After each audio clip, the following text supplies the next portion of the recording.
Following the EVA, we had a sleep period, which, in a word, didn't go quite as well as we thought it might. We found it was quite difficult to keep warm when we pulled. Rather difficult for us to sleep. You see, mounted in the right-hand window, the 16-millimeter camera as it was mounted for taking the pictures on the surface.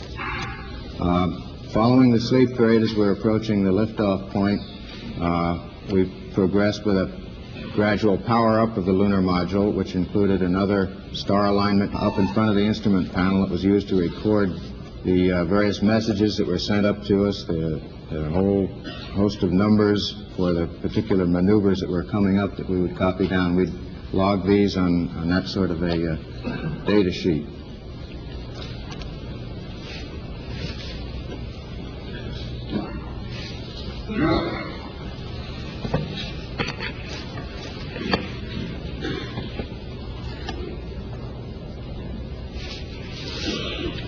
This film shows our final look at Tranquility Base before our departure.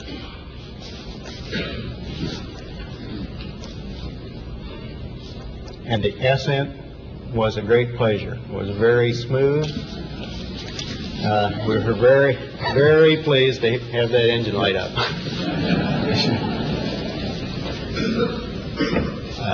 Gave us an excellent view of our takeoff trajectory and Tranquility Base as we left.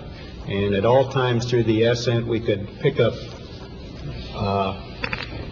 landmarks that assured us that we were on the proper track. There were no difficulties with the particular out-of-plane maneuver that had been inserted between two other sequential maneuvers.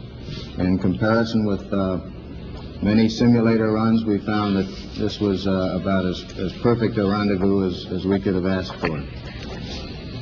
You've noted some oscillations in this film during ascent, and that's a real characteristic. The vehicle, due to the changing center of gravity as fuel is used, does a good bit of 5-degree oscillations throughout the ascent. This is Eagle as seen by Columbia, or perhaps half an Eagle would be better, since the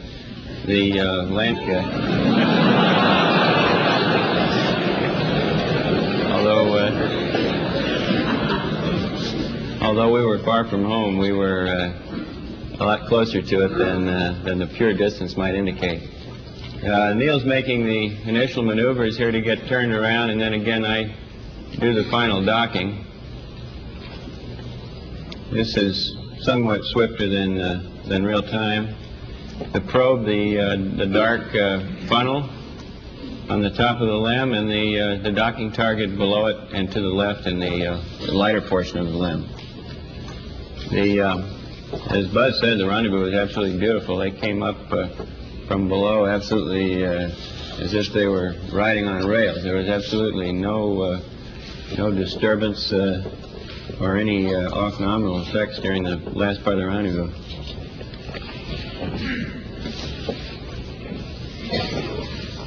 Upper right, you can see the RCS quads, and down below at this relatively close range, it had a decided three-dimensional effect and was undoubtedly one of the most impressive sights of the flight. As we left the moon after a successful TEI, this is the view that we observed. I think that, at least from where I sit here on the stage, the colors that you see there are quite close to being actually representative of the moon as seen from that distance. We were sorry to see the moon go, but we were certainly glad to see the Earth return. We took a large number of photographs of the Earth on the way out and back, and had our wristwatches set on Houston time. An interesting use can be made of that. If you were looking at this picture and you looked at your watch and your watch said 7 o'clock in the evening, then you'd know that Houston is about 7 o'clock from the evening, and it's about an hour away from sunset. So it would be about 1/24th of an Earth's circumference away from the shadow, which is just about 15 degrees there. So at any time, by looking at a wristwatch and looking down at the Earth, we knew what was underneath the clouds, and it aided us in some ways in picking out what we should be seeing. We could see a large number of details on the Earth's surface, certainly all the continents and islands and details, many of which you followed perhaps in our discussions over the radio communications. But it was interesting to us to find out how well we could observe weather patterns on not only the worldwide scale, which you see here, but in specific localities. This particular shot does show the coast of North America, the equatorial cloud layers, what we think is probably intertropical.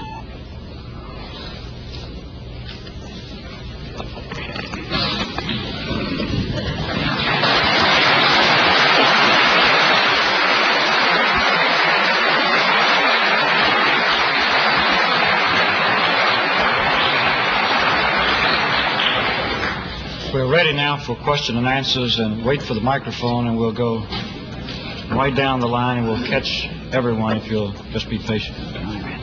Tom will too. How much time did you have left in your life support backpacks at the time you got back on board LEM? I haven't seen the post-flight analysis of the numbers. We had roughly half of our available oxygen supply remaining in the backpacks, and somewhat less percentage in the water supplies, which is used for cooling. Of course, particularly on our first experience with the use of that backpack on the lunar surface, we were interested in conserving a good bit of margin in case we had difficulty with closing the hatch or repressurizing the LEM, or had any difficulties with getting the systems operating again in the normal fashion inside the cockpit. Colonel Aldrin and Mr. Armstrong, when President Nixon made his phone call to you on the moon, it looked like the two of you suddenly stopped doing everything and stood there and listened and talked to him. It looked there for a moment like you might have been a little bit aware of what was going on. You weren't busy.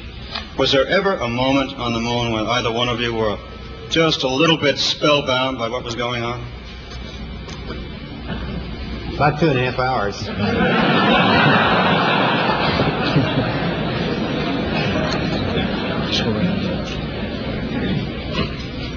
I'd like to ask Neil Armstrong when he began to think of what he would say when he put his foot down on the lunar surface, and how long he pondered the statement about a small step for man, gigantic leap for mankind. Yes, I did think about it. It was not extemporaneous, neither was it planned. It evolved during the conduct of the flight, and I decided what the words would be while we were on the lunar surface just prior to leaving the land. I'd like to ask Neil Armstrong and Buzz Aldrin, and I'm not quite sure how to ask this question, but when you first stepped on the moon, did it strike you as you were stepping on a piece of the Earth, or sort of what your inner feelings were, whether you felt you were standing in a desert, or this was really another world, or how you felt at that point? Well, there was no question in our minds where we were. We've been orbiting around the moon for quite a while. At the same time, we have experienced 1.6G before. We've been exposed to some degree to the lighting that we saw. However, this was, in my case, an extremely foreign situation with the stark nature of the light and dark conditions. And of course, we first set foot on the moon in the dark, shadowy area. How do you view space exploration as a relative priority compared with the pressing needs of the domestic society and the world community at large? Well, of course, we all recognize that the world is continually to neglect any of those areas, and we certainly don't feel that it's our place to neglect space exploration. There was a lot of discussion during the flight, during the power descent. Operation. Now, I don't think that either the ground people or ourselves really anticipated that this would happen. It was not a serious program alarm. It just told us that for a brief instant the computer was reaching a point of being trying to solve these particular problems. We wanted to be able to look out the window to identify the features as they came up so that we would be able to pinpoint just where in the landing ellipse the computer was taking us. Buzz was carrying on a rapid-fire conversation with the computer at that point, but I think we really have to give the credit to the control center in this case. They were the people that really... What your feelings are, is that perhaps the most difficult part of the mission, or are you looking forward to it? Well, certainly the part that we're least prepared to handle.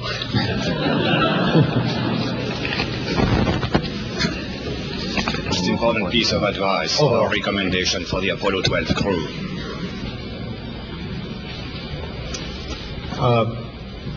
More and more dexterity with arms moving and fingers moving. These things are under study.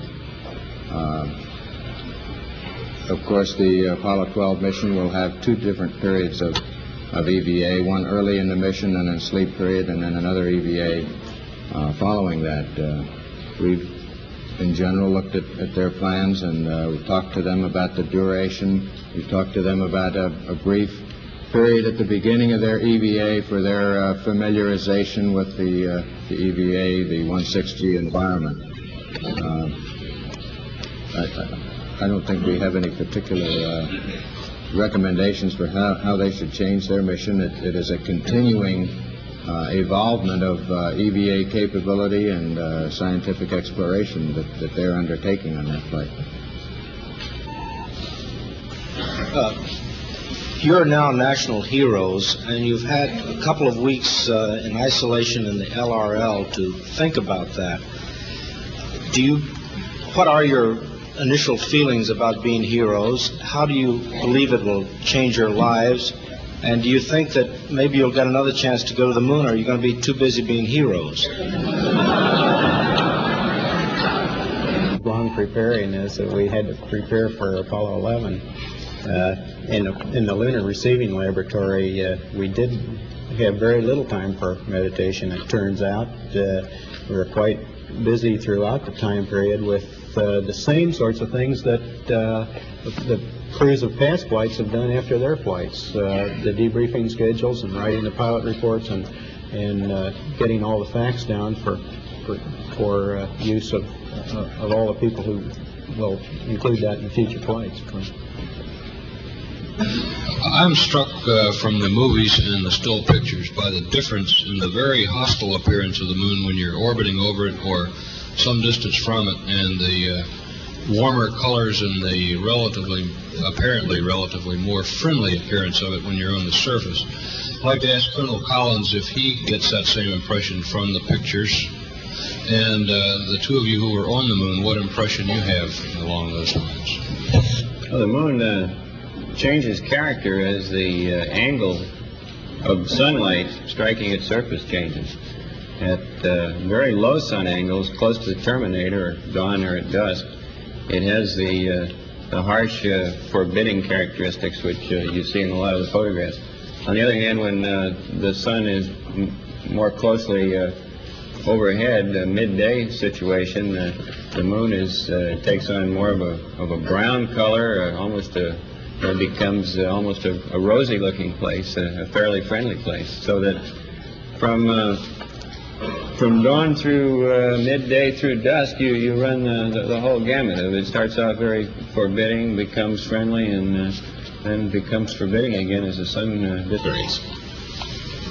Well, I think it requires some very pinpoint determination of the orbit that the vehicle is in before it begins powered descent, and this requires extreme care in this is what defines the error ellipse, where we might possibly land having targeted for the center. Now, the ability to be able to control where you are requires that you be able to identify features. And of course, in our particular of significant features as possible to give us as smooth a terrain. Now, in any area like this, there are always certain identifying features that you can come out, certain patterns of craters. And to the extent that this can be used, if the crew sees that they are not going exactly toward the pre-planned point, they can begin to and more on the landing. Did at any time you consider an abort while you were getting the alarms and so forth? Well, I safely do so, and as soon as program alarms, computer alarms manifest themselves, why you realize that you have a possible abort situation to contend with, but our procedure throughout the vehicle down in the same way that it was programmed to do. The only thing that was missing during this time period is that we did not have some of the displays on the computer keyboard, and we had to make several entries at this time in order to clear up that area. Would see to your private lives in the years ahead? I wish I knew the answer. But I think the landings of the type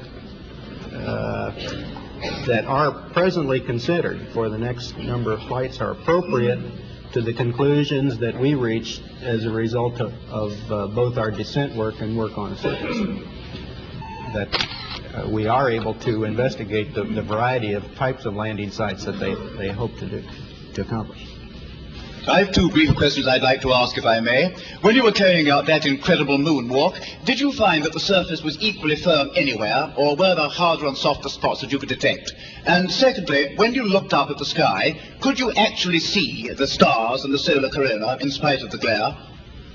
In rather flat regions, the footprint would penetrate perhaps a half an inch or sometimes only a quarter of an inch and gave a very firm response. In other regions near the edges of these craters, we could find that the foot would sink down maybe 2, 3, possibly 4 inches. And in the slope, of course, the various edges of the footprint might go on up to 6 or 7 inches, and compacting this material would tend to produce a slight sideways motion as it was compacted on the material underneath it. So we feel that you cannot always tell just by looking at the terrain what the exact resistance will be as your foot sinks into a point of firm contact. So one must be quite cautious in moving around in this rough terrain. We were never able to see stars from the lunar surface or on the daylight side of the moon by eye without looking through the optics. I don't recall during the period of time that we were photographing the solar corona what stars we could see. I don't remember seeing any. Neil, you were a little bit concerned, you said, about stubbing your toe at the point of landing because the surface was obscured by dust. Do you see any way around that kind of problem for future landings on the moon?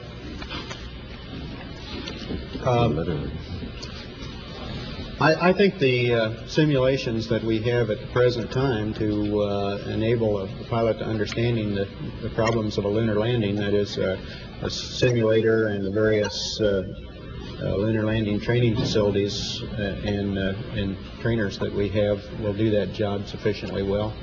Above that, I think it's just a matter of pilot experience.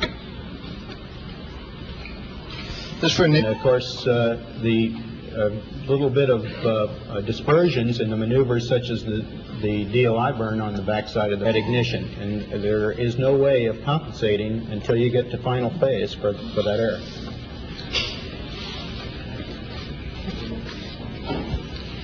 Based on your own experience in space, do you or any of you feel that there will ever be an opportunity for a woman to become an astronaut in our space program? I sure hope so.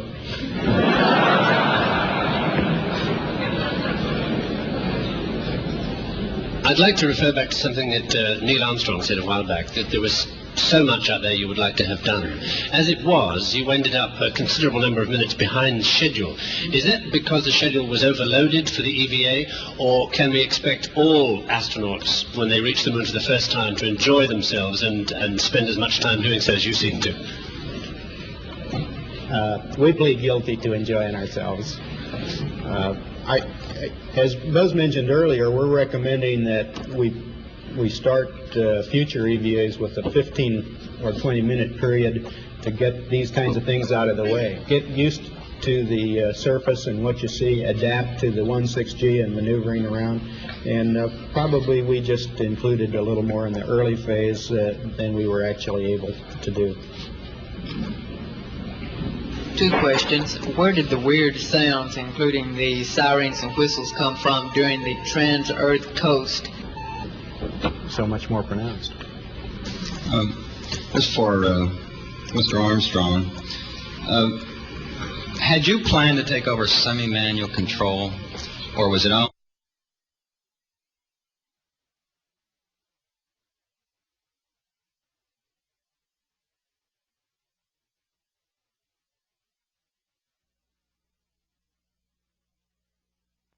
Manual phase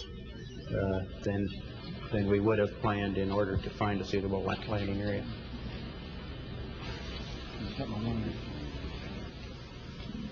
Many of us and many other people in many places have speculated on the meaning of this first landing on another body in space. Would each of you give us your estimate of what is the meaning of this to all of us?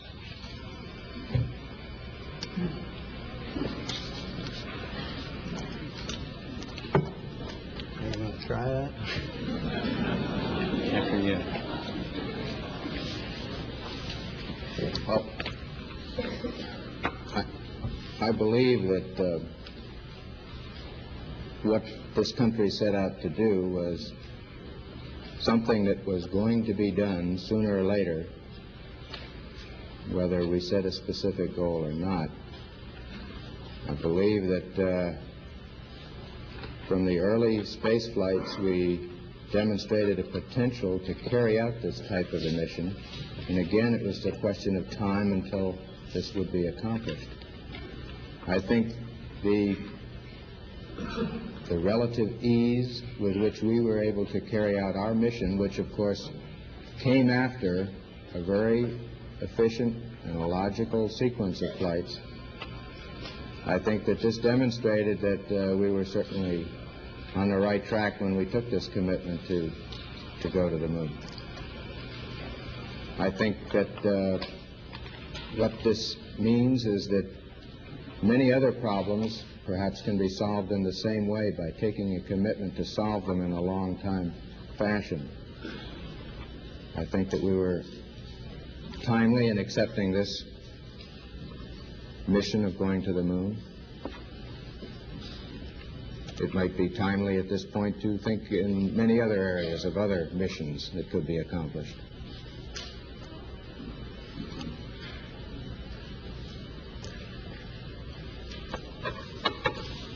Well, everybody looking at me? Well, to me, there are near and far-term aspects to it. On the near term, I think it's a technical triumph for this country to have said what it was going to do a number of years ago, and then, by golly, do it, just like we said we were going to do it.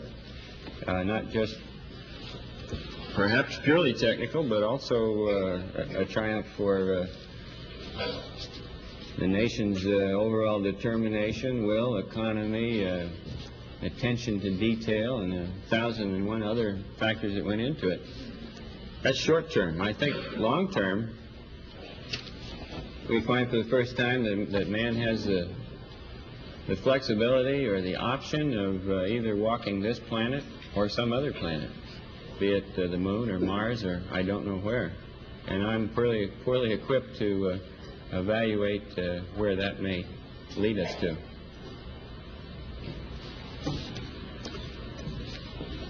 I just see it as a beginning, not just this flight, but in this program, which has really been a very short piece of human history, an instant in history, the entire program. It's a beginning of a new age. Neil, how much descent fuel did you have left when you actually shut down?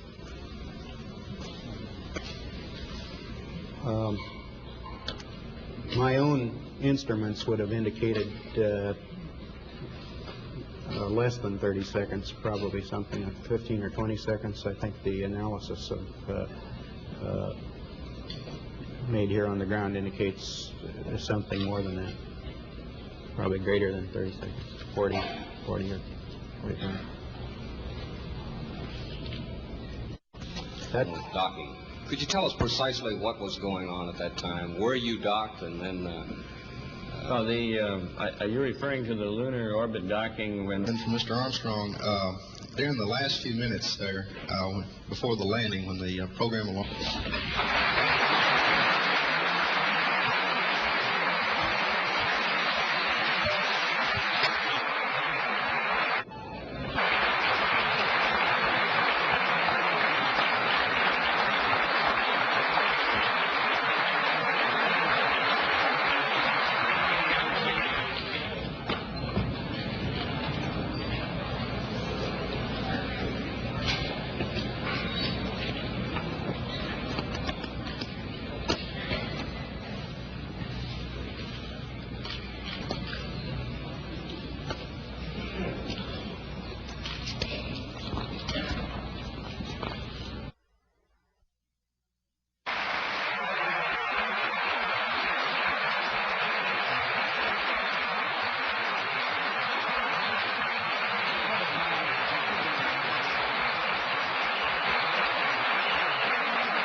You guys,